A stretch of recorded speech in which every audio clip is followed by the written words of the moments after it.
arrivons à un temps fort de cette cérémonie d'investiture. Ce sont des personnalités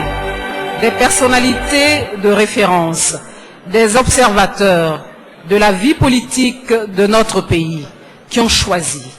Ils ont choisi d'apporter leur soutien aux candidats de la majorité présidentielle et nous voulons ici appeler Monsieur Démessé Zinsou, s'il vous plaît. Monsieur le Président de la République et chers frères, Madame la Présidente, honorables invités, lorsque l'on m'a demandé il y a 24 heures de prendre la parole ici, j'étais animé par deux sentiments. Me mettre à ma table de travail et rédiger un discours, ou bien venir parler directement à mon président avec ma sensibilité et avec mon cœur. J'ai choisi cette deuxième solution.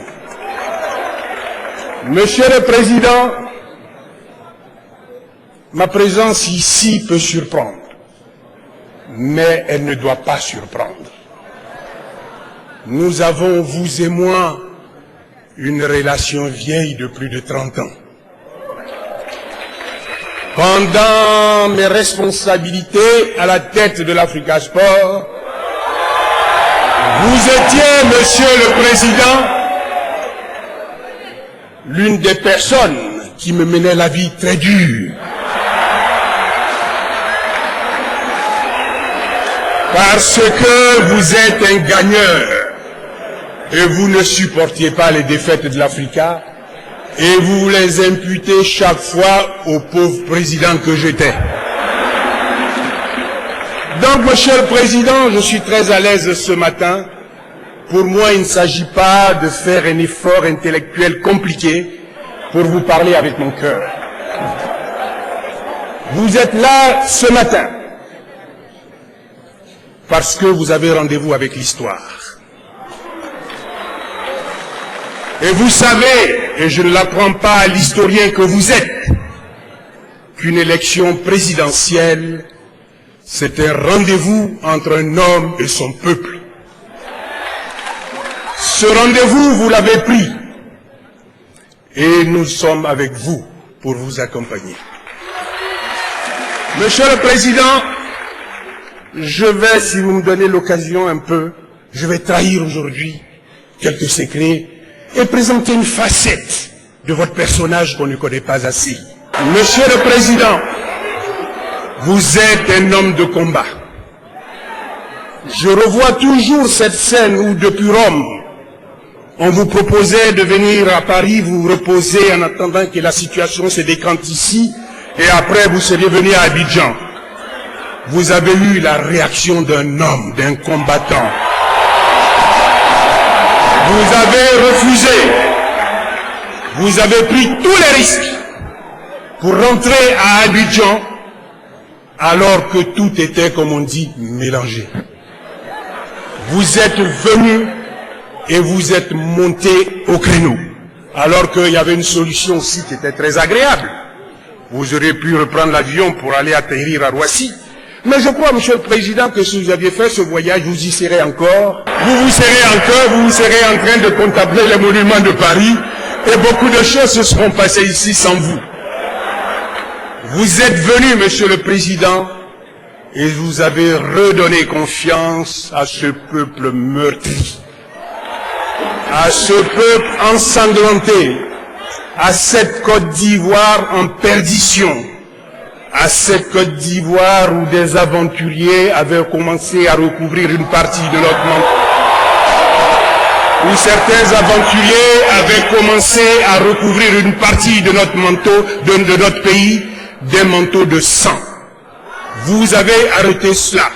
Et nous aujourd'hui à Abidjan, si on peut vivre, c'est grâce à vous, Monsieur le Président. Alors votre combat a été un grand combat. Vous savez, j'ai eu l'occasion d'avoir plusieurs entretiens avec vous. Et ce qui m'a toujours marqué chez vous, c'est votre générosité et votre gentillesse. À moi-même, quand je vous appelle pour prendre congé de vous, pour vous dire, Monsieur le Président, vous êtes le chef de la République, je dois partir en mission, je m'absente de Côte d'Ivoire, vous avez cette phrase qui me rappelle le président Houphouët-Boigny. Vous me dites à moi, Simplice, qu'est-ce que je peux faire pour toi avant ton voyage? Je dis, Monsieur le Président, rien. Parce que vous avez déjà beaucoup à faire pour d'autres personnes.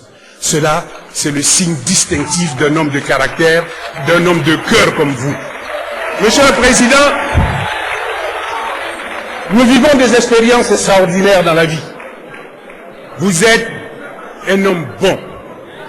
Je suis à un carrefour dans le cadre de mes activités et je vois beaucoup de choses. Il ne se passe pas une semaine, un mois, sans que des personnes soient évacuées en Europe, aux États-Unis, que vous faites partir des hommes inconnus, vous les envoyez se faire soigner.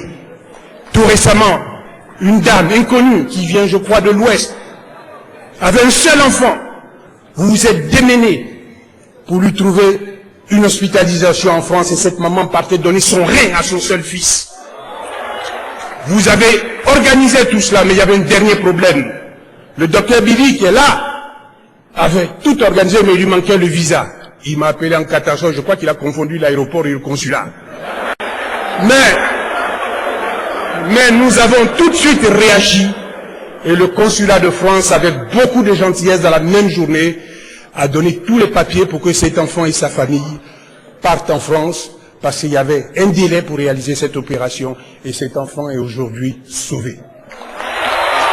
Monsieur le Président, de tels gestes vous honorent et me rappellent celui qui fut pour moi mon père, le président Houphouët-Boigny. À la place du cœur, vous n'avez pas mis un ordinateur.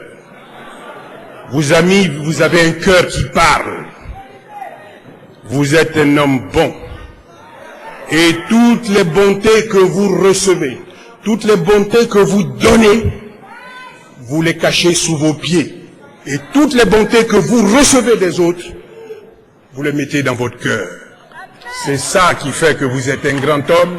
Et c'est ça qui fait que vous durerez en politique. Les gens qui ne partagent pas, qui n'ont pas de cœur, qui n'ont pas de générosité ne durent pas.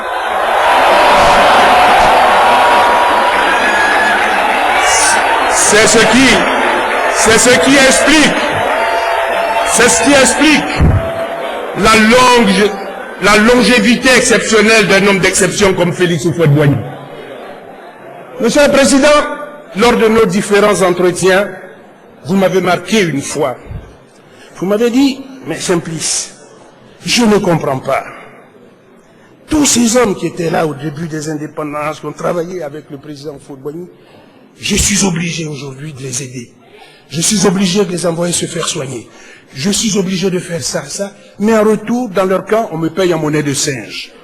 Je vous ai dit, Monsieur le Président, continuez à faire cela, et cela vous portera bonheur. Et Monsieur le Président, vous êtes un homme bon. Et c'est cette générosité, cet amour du prochain qui fait que le combat que vous avez livré pour sauver la République de Côte d'Ivoire interpelle des gens comme nous. On dira demain, Monsieur Zinsou, il est parti à la réception du président Gbagbo, soutenir le président Gbagbo pour des raisons alimentaires. Enfin, quand même si les temps sont difficiles, quand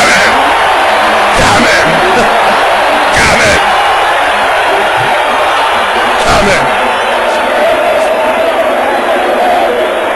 Je suis venu vers vous, mon cher Laurent, permets-moi de te dire, mon cher Laurent, je suis venu vers toi parce que tu rassembles un certain nombre de qualités qui étaient celles du président Houphouët-Boigny que je retrouve chez vous. C'est cela qui fait que je suis convaincu que le combat que vous allez livrer sera un grand combat. Monsieur le Président, n'ayez pas peur. N'ayez pas peur, vous êtes un sportif. Mais vous avez une grande responsabilité devant l'histoire, Monsieur le Président. Le chèque que nous vous donnons aujourd'hui n'est pas un chèque en blanc. nous allons vous surveiller. Nous allons vous demander de remettre la Côte d'Ivoire, cette Côte d'Ivoire affaiblie, cette Côte d'Ivoire ensanglantée, cette Côte d'Ivoire meurtrie.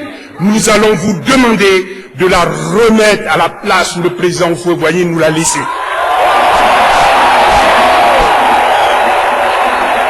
Voilà, Monsieur le Président, ce que des milliers d'Ivoiriens qui auraient pu être aussi à ma place, qui auraient tenu le même discours que moi, auraient tenu. Voilà votre responsabilité devant l'histoire. Vous êtes capable d'assumer cette responsabilité. Au plus fort de la guerre, vous vous êtes battus. Vous avez redonné vie à notre pays, coupé en deux. Vous avez redonné vie à beaucoup d'institutions. Vous avez fait revivre Yamoussoukro qui était abandonné. Vous avez fait beaucoup de choses. Beaucoup de gens en Côte d'Ivoire ici, par ingratitude, ont voulu effacer le nom du président Houphouët-Boigny de la mémoire collective des Ivoiriens. Mais ça ne leur a pas porté chance. Alors, Monsieur le Président,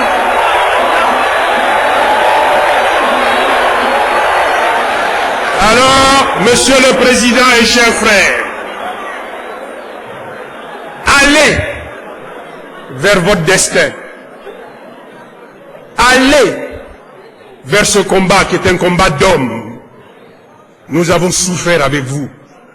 Les Ivoiriens, dans leur grande majorité, se sont sentis humiliés. Quand on voit que beaucoup de certains hommes politiques africains venaient en Côte d'Ivoire pour régler nos problèmes. Alors que c'est ici en Côte d'Ivoire avec le président Houphouët-Boigny que tous les problèmes s'est réglés. Ils ont transformé notre pays en champ d'expérimentation. Monsieur le Président, nous avons souffert, vous avez souffert, vous connaissez et connaissant votre ambition pour la Côte d'Ivoire. Mais vous avez dépassé tout cela parce que vous étiez en train de courir derrière la paix pour que nous puissions retrouver la sérénité dans notre pays. Vous avez mis de côté votre orgueil. Je vous connais, tous les hommes intelligents sont orgueilleux, mais vous avez le bon orgueil, pas l'orgueil déplacé. Alors, Monsieur le Président, vous avez accepté toutes ces frustrations. Et nous nous trouvons maintenant à un tournant de notre histoire. Monsieur le Président, allez vers votre destin. Allez dans la montagne du désespoir, tailler la roche de l'espoir. Allez ramener cet espoir à la Côte d'Ivoire. Un espoir pour une Côte d'Ivoire pacifiée totalement, où il fera bon vivre comme par le passé. Un espoir pour une Côte d'Ivoire réconciliée avec elle-même. Pour une Côte d'Ivoire où on pourra circuler librement. Vous avez un calendrier très chargé. Parce que je sais, Monsieur le Président, que vous n'allez pas vous engager dans des discours pour nous promettre des choses impossibles. Je connais votre sens du réalisme. Vous n'allez pas venir nous dire, parce que nous sommes en campagne électorale, que vous allez amener le siège de la Banque mondiale à Abidjan. Vous n'allez pas venir nous dire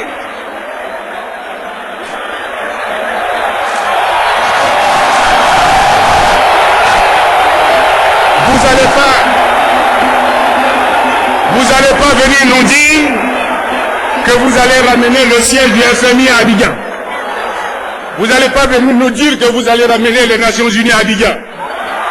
Vous n'allez pas nous dire que vous allez construire un tunnel sous la lagune pour faire un Eurostar comme en Europe pour relier tous les quartiers d'Abidjan. Vous n'allez pas nous dire cela parce que vous êtes pragmatique et réaliste. On attend de vous dans cette campagne le langage de la vérité et le langage de la raison. Voilà ce que je tenais à dire ce matin. Monsieur le Président, que le Tout-Puissant, dans sa grande miséricorde, vous guide, vous éclaire, vous donne le courage pour remettre la Côte d'Ivoire à la place où le président Houphouët l'a laissé, c'est-à-dire la Côte d'Ivoire phare de l'Afrique de l'Ouest et Côte d'Ivoire référence sur le continent africain. Que Dieu vous bénisse. J'applaudis votre expression.